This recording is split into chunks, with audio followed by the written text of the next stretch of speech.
1 Samuel chapter 14. One day, Jonathan said to his armor-bearer, "Come on, let's go over to where the Philistines have their outpost." But Jonathan did not tell his father what he was doing.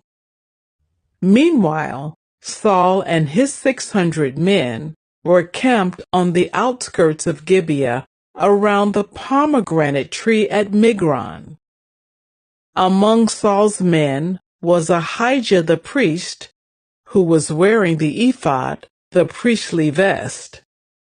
Ahijah was the son of Ichabod's brother Ahitub, son of Phinehas, son of Eli, the priest of the Lord who had served at Shiloh. No one realized that Jonathan had left the Israelite camp. To reach the Philistine outpost, Jonathan had to go down between two rocky cliffs that were called Bozez and Sina. The cliff on the north was in front of Michmash, and the one on the south was in front of Geba. "Let's go across to the outpost of those pagans," Jonathan said to his armor-bearer. "Perhaps the Lord will help us. For nothing can hinder the Lord. He can win a battle whether he has many warriors or only a few." "Do what you think is best," the armor-bearer replied. "I'm with you completely, whatever you decide." "All right then," Jonathan told him. "We will cross over and let them see us. If they say to us, 'Stay where you are or we'll kill you,' then we will stop and not go up to them. But if they say, 'Come on up and fight,' then we will go up. That will be the Lord's sign that he will help us defeat them." When the Philistines saw them coming, they shouted, "Look, the Hebrews are crawling out of their holes." Then the men from the outpost shouted to Jonathan, "Come on up here, and we'll teach you a lesson." "Come on, climb right behind me," Jonathan said to his armor-bearer, "for the Lord will help us defeat them."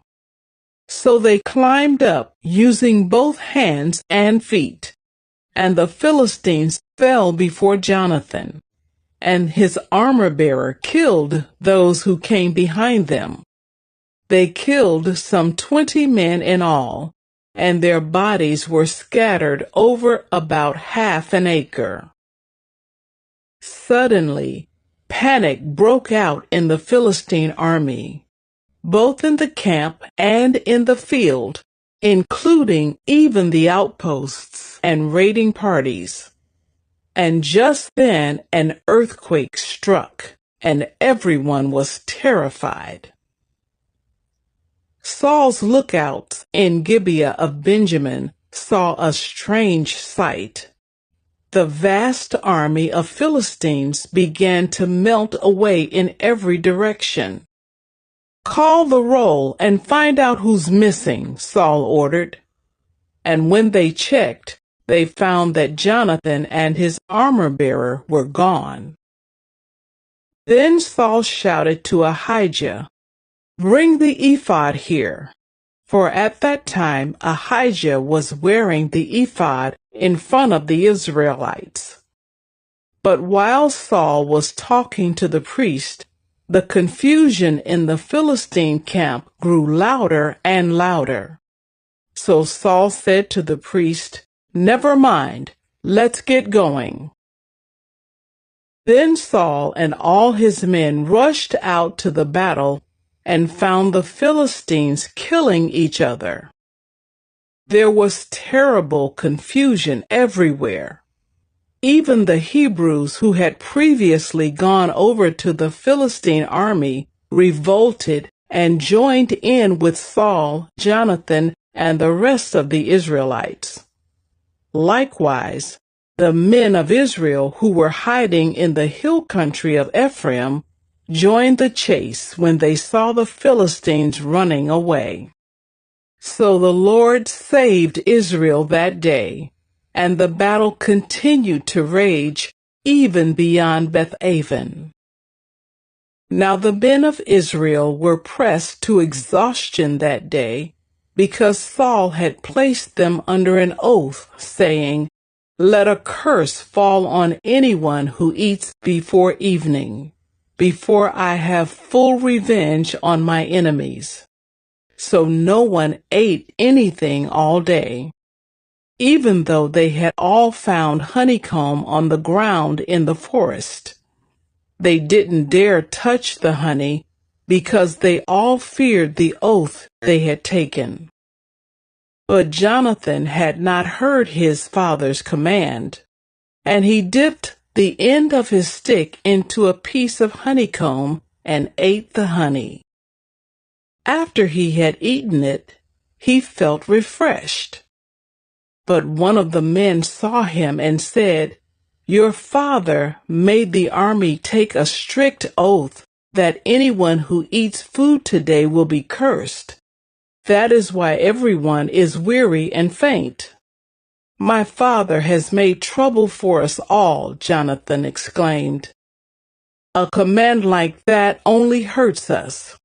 See how refreshed I am now that I have eaten this little bit of honey." If the men had been allowed to eat freely from the food they found among our enemies, think how many more Philistines we could have killed. They chased and killed the Philistines all day from Michmash to Aijalon, growing more and more faint.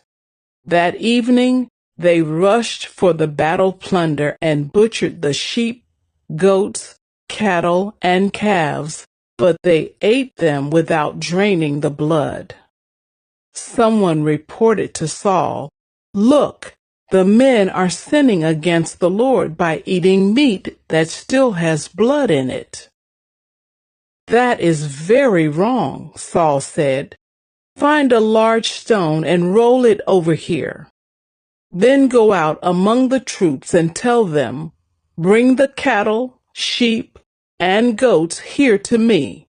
Kill them here, and drain the blood before you eat them.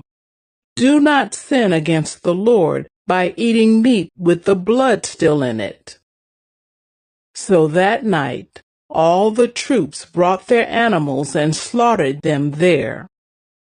Then Saul built an altar to the Lord. It was the first of the altars he built to the Lord. Then Saul said, "Let's chase the Philistines all night and plunder them until sunrise. Let's destroy every last one of them." His men replied, "We'll do whatever you think is best." But the priest said, "Let's ask God first." So Saul asked God, "Should we go after the Philistines? Will you help us defeat them?" But God made no reply that day. Then Saul said to the leaders, "Something's wrong. I want all my army commanders to come here.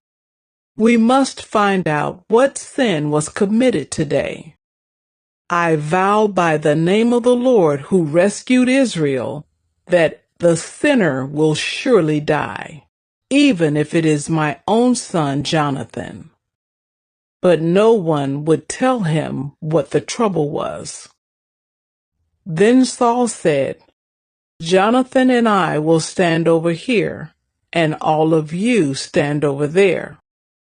And the people responded to Saul, "Whatever you think is best." Then Saul prayed, "O Lord God of Israel, please show us who is guilty and who is innocent." Then they cast sacred lots, and Jonathan and Saul were chosen as the guilty ones, and the people were declared innocent.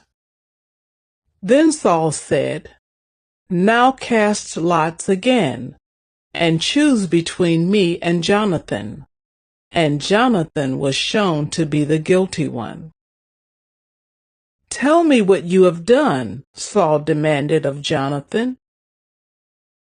"I tasted a little honey," Jonathan admitted. "It was only a little bit on the end of my stick. Does that deserve death?" "Yes, Jonathan," Saul said. "You must die. May God strike me and even kill me if you do not die for this." But the people broke in and said to Saul, "Jonathan has won this great victory for Israel. Should he die? Far from it. As surely as the Lord lives, not one hair on his head will be touched, for God helped him do a great deed today." So the people rescued Jonathan, and he was not put to death. Then Saul called back the army from chasing the Philistines, and the Philistines returned home. Now when Saul had secured his grasp on Israel's throne, he fought against his enemies in every direction, against Moab, Ammon, Edom, the kings of Zobah, and the Philistines. And wherever he turned, he was victorious. He performed great deeds and conquered the Amalekites, saving Israel from all those who had plundered them. Saul's sons included Jonathan, Ishbosheth, and Malchishua. He also had 2 daughters, Merab, who was older, and Michal. Saul's wife was Ahinoam, the daughter of Ahimaaz. The commander of Saul's army was Abner, the son of Saul's uncle Ner. Saul's father Kish and Abner's father Ner were both sons of Abiel. The Israelites fought constantly with the Philistines throughout Saul's lifetime. So whenever Saul observed a young man who was brave and strong, he drafted him into his army.